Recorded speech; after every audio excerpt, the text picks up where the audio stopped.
Nasawi ang isang sanggol na inabandona at inilibing panambuhay sa Bukirin sa Pangasinan. Isa pang sanggol ang iniwan naman ng sariling ina sa tambak ng basura sa Quezon City. Saksi si Von Aquino. Sa kuha ng CCTV sa Barangay Santo Cristo sa Quezon City madaling araw noong February 1, kita ang isang babae na may dalang sanggol. Pero ilang saglit lang, iniwan niya ito sa madilim na bahagi ng kalsada. Ayon sa sweeper na si Evelyn, dito sa bahagi ng Capi Street siya nagwawalis nang makarinig siya ng iyak ng sanggol. Dito nga sa tambak ng basura niya narinig yung iyak ng sanggol. Hinanap niya ito at laking gulat nga niya nang matagpuan ng sanggol na nakasilid sa isang eco bag. Nung gumalaw ko yung eco bag, kinuha ko po agad, sabi ko bata po yun. Tapos yung pusod niya, may inunan pa. Hinawakan ko yung inunan, mainit pa po tapos may mga dugo pa. Posible anyang hirap sa paghinga ang sanggol dahil nakatali ang eco bag at may nakatakip pang damit sa mukha. Agad siyang humingi ng tulong sa barangay at dinala sa ospital ang sanggol para sa atensyong medikal. Dahil sa mga CCTV, natunto ng mga otoridad ang nag-iwan sa sanggol na siya palang ina nito. May mga dugo-dugo sa kalsada. Kaya nakita namin kung saan siya umuwi. Yung room niya talagang punong-puno po ng dugo. Ayon pa sa chairman ng barangay, hirap makausap noong una ang nanay na itinanggi ang nangyari. Lagi niya pong sinasabi na hindi niya po anak yung bata. Iba-iba po kasi sinasagot niya, siguro parang depression po sa... Ilang araw na na-confine sa ospital ang ina bago siya isinailalim sa kustodiya ng QCPD Station 15. Kalaunan, umamin din siyang sa kwarto niya nailuwalang sanggol na magwawalong buwan pa lang umano sa sinapupunan niya. Mga 12 midnight, naiiyak ako. Tapos sumasakit yung tiyan ko.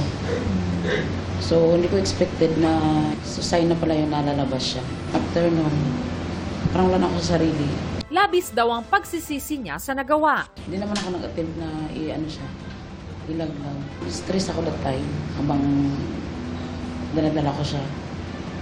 Kasi nga, nung iniwan ako nung tatay nun. Naharap siya ngayon sa kasong paglabag sa Special Protection of Children Against Abuse, Exploitation and Discrimination Act at abandoning a minor. Sa violation of RA 7610, prison mayor na pwedeng makulong ng 6 years to 12 years. Si baby nasa QCGH po, inaalagaan po siya ngayon ng SSDD, QCLGU, and pinapacilitate na rin po yung pag-transfer. Isang sanggol din ang natagpuan sa isang bukid sa Barangay San Libo, Bayambang, Pangasinan noong Martes ng umaga. Ayon sa barangay, isang residente ang may kakaibang napansin sa taniman. May nakita silang blood doon sa portion na lupa na sa may maisan. Siyempre, nagtaka din at parang naalarma yung may-ari. Ipinaalam ito sa mga taga-barangay at nang sundan ang bakas ng dugo na patungo sa ilalim ng puno ng mangga. Doon na nga nakita ang inilibing na sanggol na nangingitim na ang mga labi. Nan inalsak, inikalkura may dalin, didulong to, tandya sungo to, isang kunatan impaibatik. Naisugod ang sanggol sa ospital pero kalaunan ay binawian din ng buhay.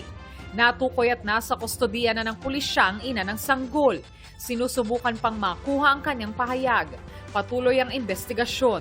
Para sa GMA Integrated News, Von Aquino ang inyong saksi. Mga kapuso, maging una sa saksi. Mag-subscribe sa GMA Integrated News sa YouTube para sa iba't ibang balita.